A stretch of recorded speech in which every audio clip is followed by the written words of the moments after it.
Amén. 300, el desafío de la fe.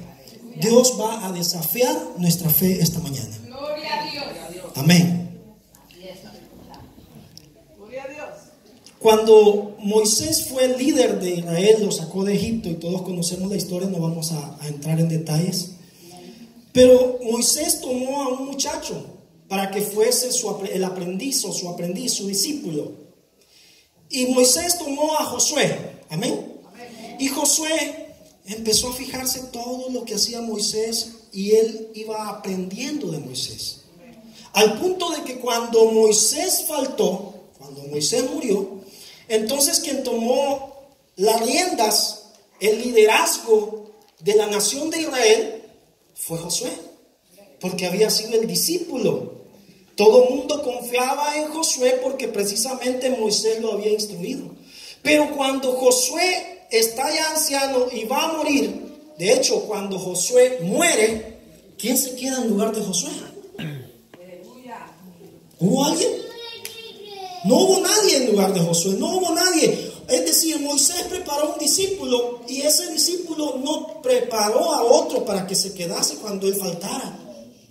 Qué necesario es que en la iglesia también todos preparemos a alguien, ¿verdad?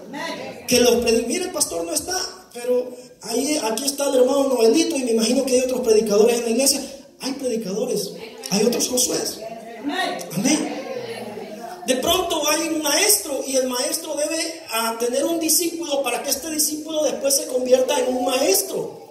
Y cuando el maestro ya no está, entonces está ese discípulo, y ahora a él lo va a usar Dios. Dios siempre va levantando en cada generación a líderes que se preparan previamente. Así de que ahí tenemos al hermano del piano. Debe haber un discípulo que está aprendiendo, alguien que aprende la batería, en fin, el bajo, una guitarra, qué sé yo. Pero todos debemos estar preparando discípulos cual Moisés, para que nos reemplacen, para que nos sustituyan. No debemos sentir miedo de que él va a ser mejor que nosotros, para nada. Es para la gloria de Dios. Por eso me dio mucho gusto, yo le decía a mi esposa, me dio mucho gusto ver a las muchachas el viernes. Qué increíble, me dejaron con la boca abierta realmente. Aleluya. Y que no sea para la gloria, sino para la gloria del Señor, ¿verdad? Pero qué interesante cómo Dios las está usando. Y qué bueno es que se empiece a ver esto, para que haya más discípulos, más aprendices de instrumentos, más aprendices para maestros, más aprendices para predicadores, más líderes que deben de irse levantando. Pues entonces, cuando sucede esto, ya Josué muere, y ya no pasó más. Así de que el pueblo entra en algo que se le llama anarquía. Entró en anarquía, es decir, no había quien gobernase, y cada quien, dice Jueces al principio del libro, hacía lo que mejor le parecía, o lo que bien le parecía. Cada uno hacía lo que, es decir, cada familia es, bueno, nosotros hagámoslo de esta manera. Y por eso fue de que ya en el libro de Jueces nosotros encontramos a un Israel idólatra, que empieza a idolatrar a los Baales, a las estatuas de acera, y empiezan a poner estatuas. De hecho, el papá de Gedeón, del cual acabamos de leer, él era un líder. Imagínense usted, un líder de los Baales, siendo de las tribus de Manasés, siendo un hombre de Dios. Se había quedado en una tribu, con su tribu, él se había quedado como un líder de los Baales. Imagínense qué tremendo era, hasta dónde había llegado la anarquía, y que cada quien hacía lo que mejor le parecía, de que ellos hacían cualquier cosa y no había un líder, y por lo tanto el pueblo entró en un ciclo vicioso. Y quiero que le ponga atención a este ciclo vicioso, porque nos puede suceder en algún momento y debemos detectarlo. El ciclo vicioso en el que entró el pueblo de Israel fue en el siguiente: el pueblo pecaba como quería, idolatraba, se metía con los ídolos, y cuando el pueblo pecaba venía el segundo paso: Dios lo castigaba, lo reprendía, porque a Dios no le agradaba.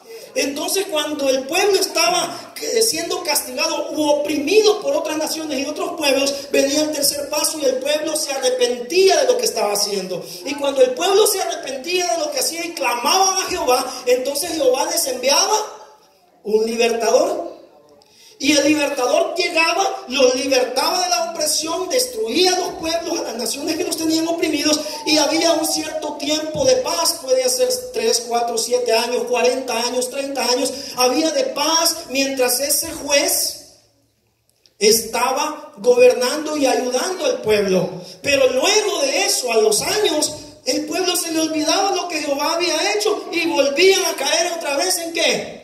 En el pecado, y Dios los castigaba, y luego el pueblo se arrepentía, le pedían a Dios un libertador. El Señor mandaba un libertador y entonces lo liberaba, y el pueblo pasaba un tiempo de paz, y después se rayó el disco, la misma canción. Amén. Yo le dije a mi pastor en El Salvador: mira, un día voy a predicar sobre ese ciclo vicioso, y le voy a poner de tema: tropecé de nuevo y con la misma piedra. Porque eso es lo que le estaba sucediendo al pueblo de Israel, en un ciclo vicioso. Y en ese ciclo vicioso había salido un juez, luego otro y otro, y le tocaba el turno ahora al gran Gedeón. Y está Gedeón ahí en un lagar, en el lugar donde se hacía el vino, y está Gedeón ahí escondiendo, limpiando trigo para esconderlo, porque llegaban los madianitas, estaban oprimiendo al pueblo, y cada año llegaban y le arrasaban con toda la cosecha y les quitaban las vacas y las ovejas. Eso de las vacas y ovejas solo es por mencionar los animales que valían más, para dar a entender de que ellos se llevaban todas las cosas. Toda la bendición de Israel se lo llevaban los madianitas. Y cuando eso sucedía, hermanos y hermanas, resulta de que ellos estaban oprimiéndose, y llegó el momento en que estaban clamando a Dios. Pero Dios les manda un profeta y les dice: ustedes han sido muy malos. Ustedes se les olvida de que yo los saqué de la tierra de Egipto y los traje a la tierra de Canaán. A ustedes se les olvida que yo abrí el mar. Se les olvida que les di de beber aguas dulces cuando habían amargas. Se les olvida que la roca no podía verter agua, pero que cuando Moisés la tocó, empezó a salir agua de la roca para saciar su sed. Se les olvida que muchos pueblos salieron a su encuentro, pero cuando salieron esos pueblos, la mano de Jehová, el brazo de Jehová se extendió y los derrotó. A ustedes se les ha olvidado todo eso. Gloria a Dios. Y cualquiera que lee por primera vez el libro de Jueces, y cualquiera que lee por primera vez este pasaje, piensa y dice: a lo peor, y Dios no le iba a ayudar en esta ocasión a Israel, porque siempre le ayudaba y ahora los está regañando. Pero Dios es grande y misericordioso. Dice la palabra que Dios es lento para la ira, pero grande en misericordia. Y es que a Dios, a Israel, ya lo tenía hasta la coronilla. Bueno, no sé si me entienden esa expresión, ¿verdad? A ver si digo algunas cosas de salvadoreñismo, y usted, qué malcriadeza, digo, el problema es suyo, no es mío, porque para mí no es una malcriadeza. Entonces, imagínese usted, Alabado que en ese momento el Señor ya está hasta acá. Pero como es lento para airarse y su misericordia es más grande que su ira, se acordó del pueblo de Israel.